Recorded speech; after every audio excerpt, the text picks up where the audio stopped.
Hello fellow compounders, welcome back.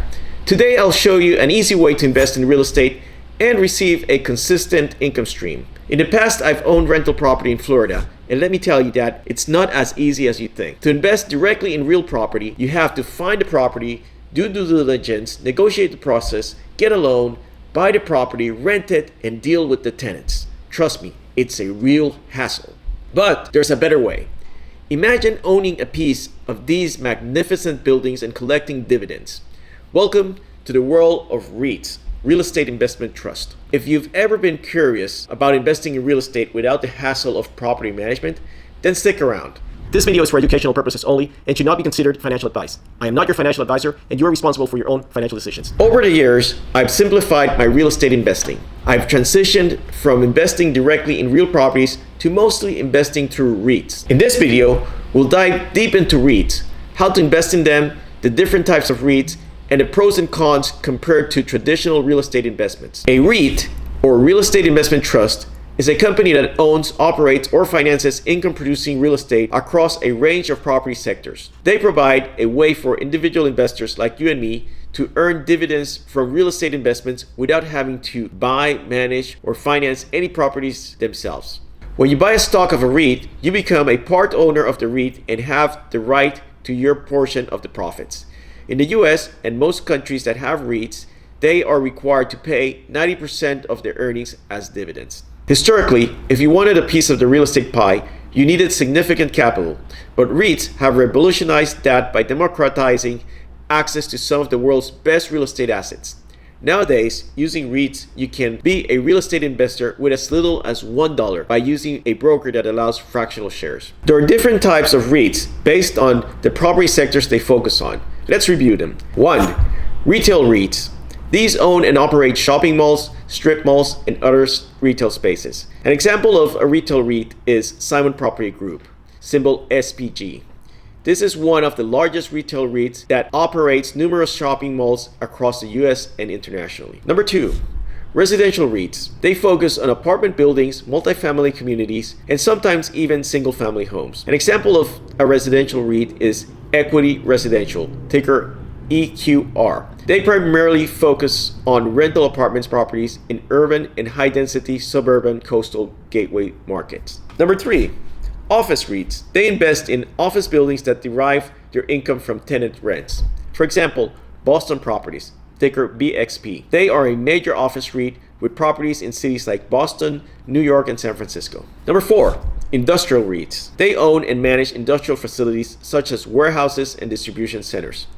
E-commerce growth has significantly boosted this category. An example of an industrial REIT is Prologis, ticker PLD. This is one of the world's largest industrial REITs with properties that serve major metropolitan areas globally. Number 5, healthcare REITs. These invest in properties like hospitals, medical centers, nursing homes, and retirement communities.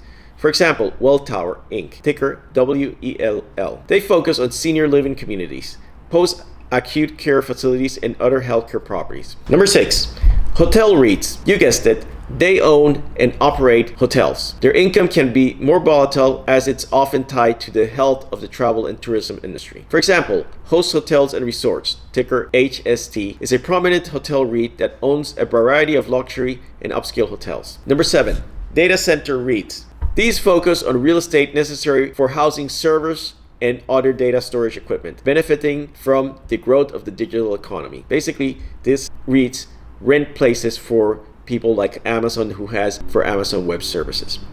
For example, Equinix, EQIX, operates global data centers and provides various digital infrastructure services. Number 8, infrastructure REITs. They invest in infrastructure assets such as cell phone towers, energy pipelines, and other similar properties.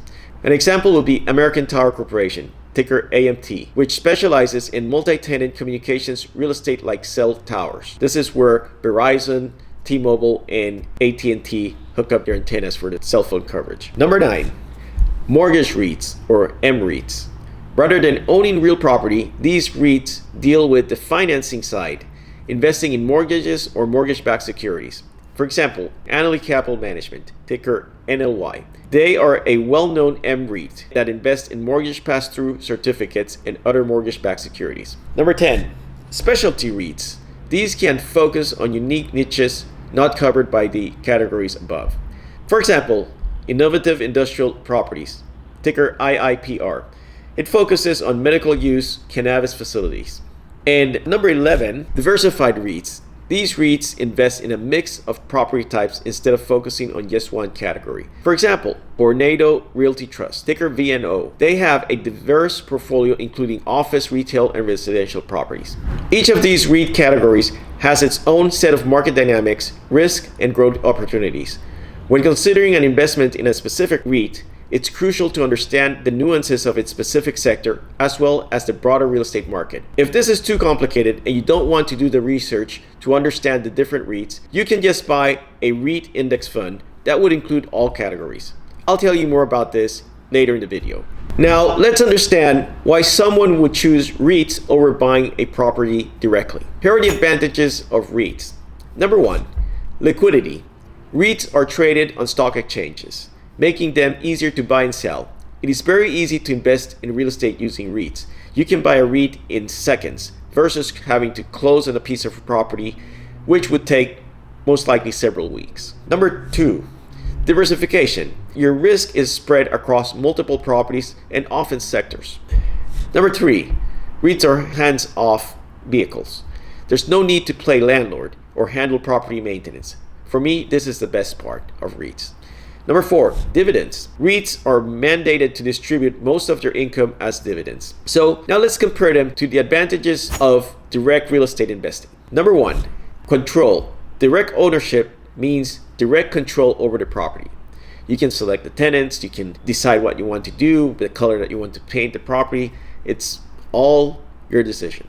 2, tangible assets. There's something very special about owning a physical property. Do you remember that first house that you bought and it was yours? That's the feeling.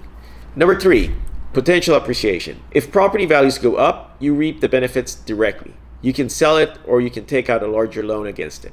4, potential tax benefits. Potential tax deductions and benefits related to property ownership. Of course, nothing is perfect. Each approach has some drawbacks. For REITs, since they trade like stocks, you're subject to market volatility, and you have less control and different tax treatment on dividends. While direct ownership requires more capital, it's less liquid, and hands-on management is often needed. I personally do both, but I've been leaning more towards REITs because they are more convenient, and they provide me with many more investment choices. By the way, I mentioned my favorite REIT, Realty Income Corporation, ticker O, in a recent video about my lifetime portfolio. As of today's filming, October 5th, 2023, Realty Income is trading at around $50 and it has a 6.2 dividend yield.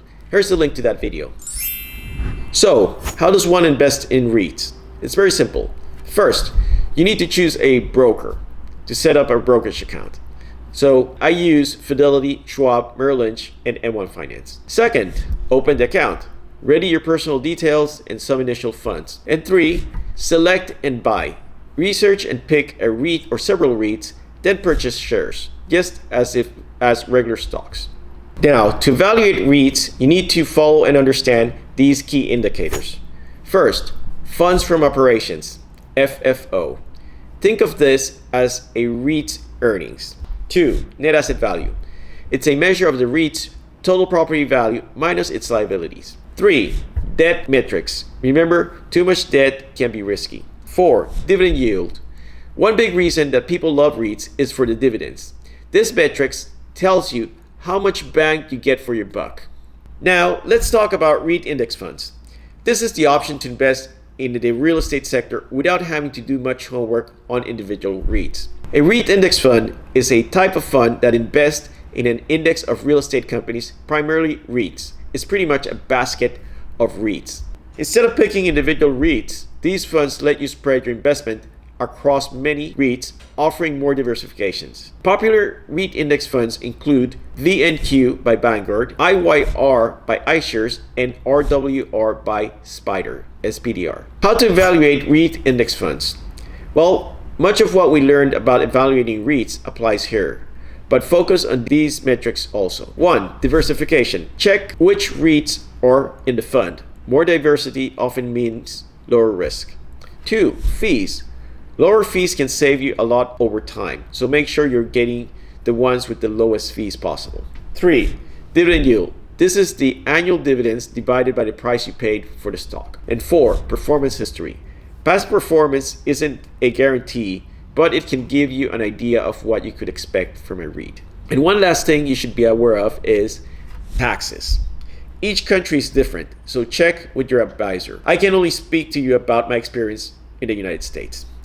REITs don't pay taxes, so there's no double taxation.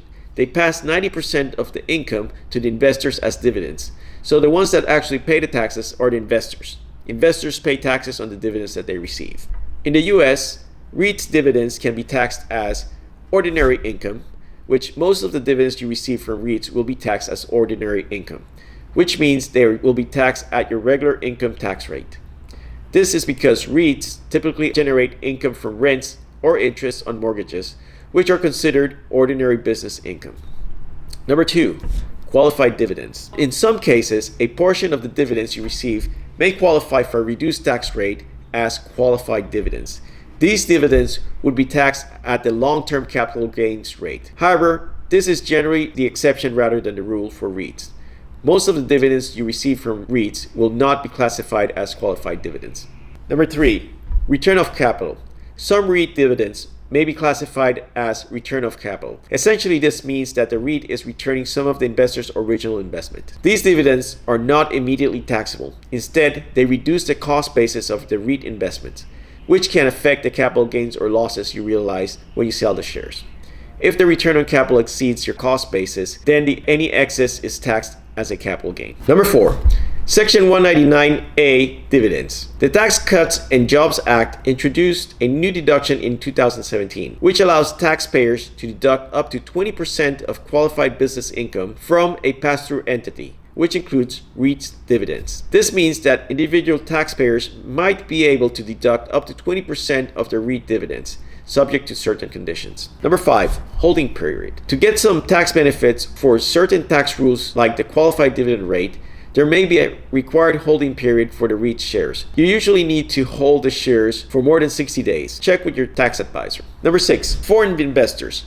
Non-US investors may be subject to withholding tax on REIT dividends, but tax treaties or other provisions might reduce or eliminate this withholding. I know, taxes are not that much fun, but as a REIT investor or landlord, you must understand how much you have to pay your partner, the government. I highly suggest that you consult a tax professional or CPA who is familiar with the specifics on REIT taxation. Okay, one last thing. REITs are my favorite passive income investments. REITs are a great alternative to investing directly in real estate.